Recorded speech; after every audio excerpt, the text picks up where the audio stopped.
rolling in as the red Protoss. This is Parting. And in the southeast position, as the blue Zerg from Team Empire, it is Violet. Man, so Violet's got to be a little shooken up after that first. You know, I don't know. You know, it's hard to say, right? Because we're in a 3-game series. So technically, you know, he knows that he's got 2 more games regardless. Obviously, he wants to win the next 2. I think, you know, obviously. But you've got a little bit of room to work with there. Like, he beat MC. That was a great victory earlier. I mean, certainly, I don't think that's how he wanted to start off. Sure. And I mean, like the guy said, it was just sort of a few minor mistakes there on Violet's side. Some great timings by Parting that just made it a little bit more difficult for Violet. We've now got a completely different map to talk about now with Tal'Darim Altar being cross positions. Like, there is a lot of space in between these two. Now, the one thing that we saw Violet do really well in some of his other games is really that late game Ling control, like getting in. I mentioned it earlier, and this map might allow him to do that a little bit more. You know, we see these great attacks on the third and the natural at the same time, kind of forcing the Protoss player to move back and forth. But you know, Parting, maybe that's not what he plans to go for. Maybe he wants to go for a quicker killing blow on this map. The other thing to keep in mind is that the third is not free. Yes. Oh, It's actually, and with this hatchery so going down, I think that's a big little victory there for Violet because, you know, if the hatchery's blocked, where do you put, you know, the next one? You could put it way up here in the fourth, but that's so far away. Takes a long time for these rocks to go down as well.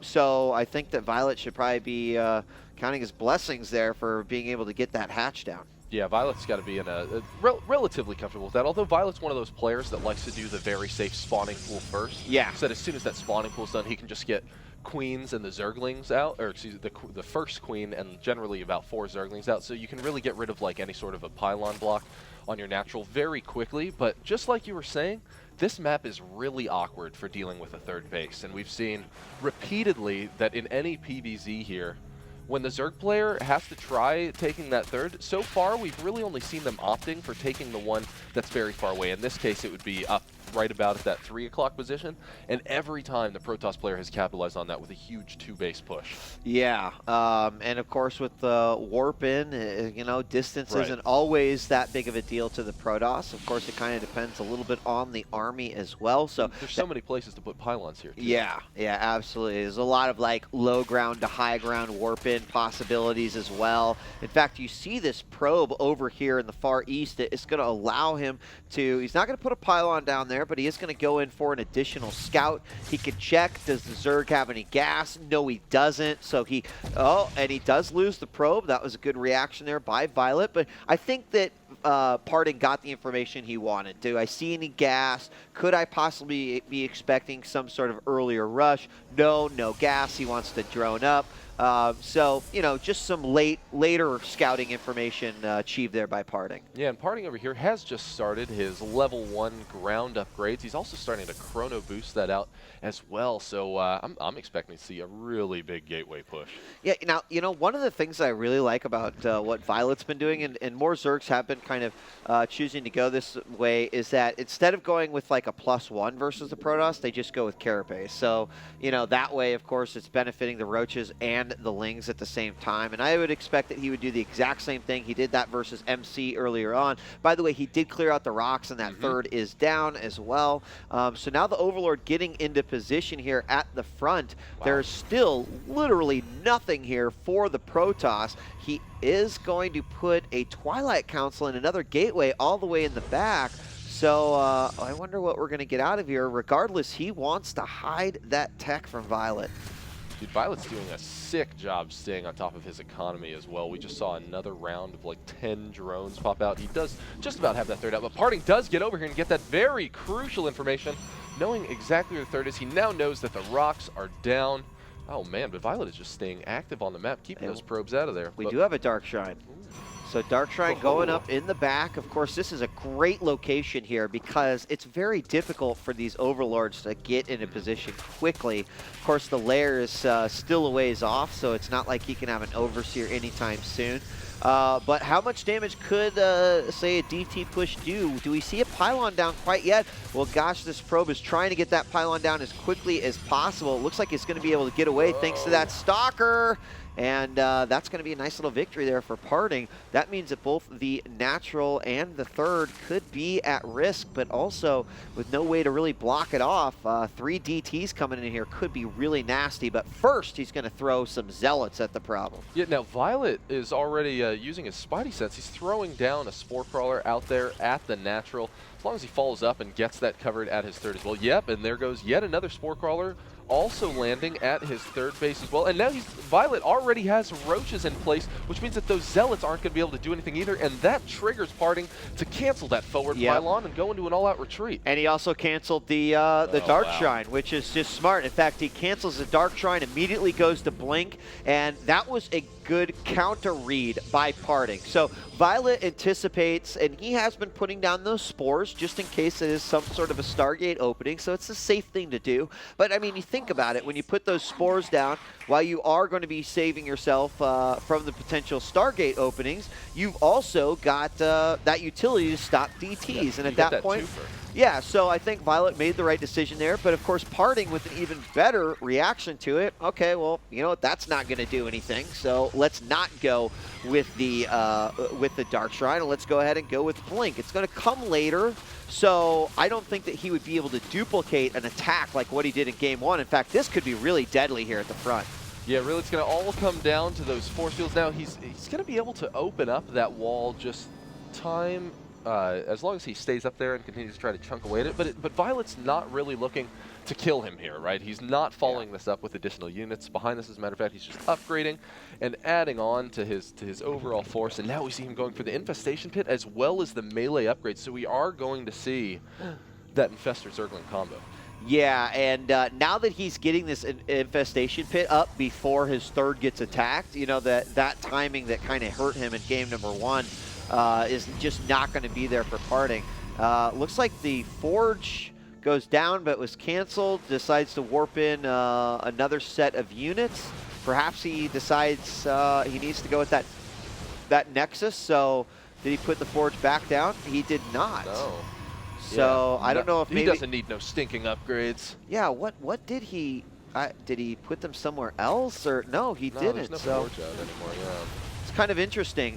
You know, in Violet's games versus MC, one of the things that kind of set him apart from MC is that he was staying ahead of him in terms of upgrades. Oh, so really? that Forge kill there is going to give him that same liberty that he had in those games versus MC. I mean, there are a lot of gateways here. We're up to 6 inside the main, and of course we got number 7 out at the front.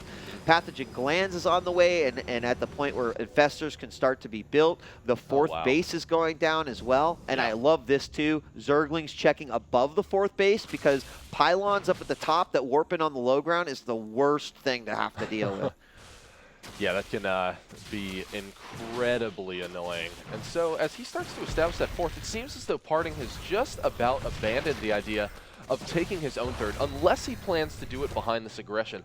Although we see that Violet is just going to have so many units by the time that Parting makes it across the map. And really, this creep spread is sick for him, too. Yeah, I mean, so many units. We see the the Spine Crawlers going down. 22 more Lings are coming out. But these Infestors that pop, that's going to be the real story. I think there's going to be 5 total coming out. Yep, there they are, 5. And all of them, of course, actually, we got 6 here. And Foley with Fungals. If he catches just the perfect one. And here he moves forward. Oh, the great force field. So the Zerglings can't necessarily get a full surround, but of course he can start to chain these Fungals a little bit. One whole section of those Stalkers, and a huge amount of sentries goes down. And despite the fact that all these force fields are here and continue to be thrown out, I feel like Violet is certainly going to be able to clean this up. Dude, Violet can still follow this up. He does have another Fungal just waiting back there, so he's going to pull back, wait for the rest of his forces. Now that forward pylon from Parting does mean that the aggression is not quite done yet. But really, I think that Violet's just in such a good spot. He now has 3 of his Spine Crawlers ready at the top of that ramp, and Parting's up there with his Observer. He has the information, but really he's got to understand at this point that pushing up this ramp can spell defeat for him. Now, Blink is done, so he can potentially blink up into that natural if he wants. He is going to be able to warp in up onto the high ground because he does have the Observer up there, and this puts Violet in a strange spot. Yeah, actually, I really like this from Parting as he took a big hit on his army. Now, are we going to see Violet go ahead and attack? We got 30 more additional Zerglings coming out. Keep in mind, there are no more like huge amounts of force fields going down at all, or you know, there's hardly any sentries. So I don't think he's going to lose this hatchery. The thing is that is he going to be able to catch these units off guard? That's going to be the big question here. There are so many Zerglings.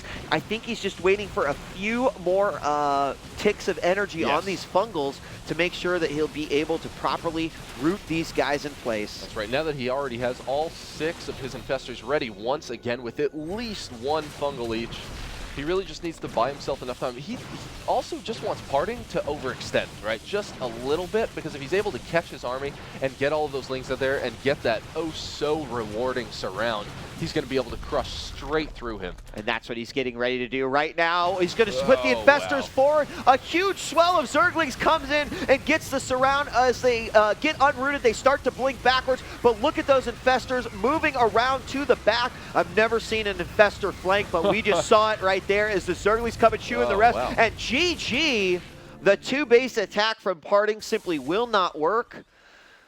And he takes the game. So nicely played, 1-1. I mean, a lot of the difference there, as we talked about in the first game, the Fungals just weren't there in the first game. But this time, when he had those Fungals there, completely thwarted Parting's attack. Oh, all right. So, guys, we are going to be taking a very quick break. When we come back, we'll update you. We're going to have another, well, ESV Cloud Kingdom will be the one coming up next. So thanks for joining us here for the MLG Spring Arena. We'll be right back. Wait. What?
We now sit tied 1 game apiece here between Startail Parting and Empire Violet. And Rob, what do you think as we go into game number 3? Well, I mean, I love Blizzard. Let me just start that off first off. Blizzard's the best company to work for ever. And as we go into game 3, it's going to be on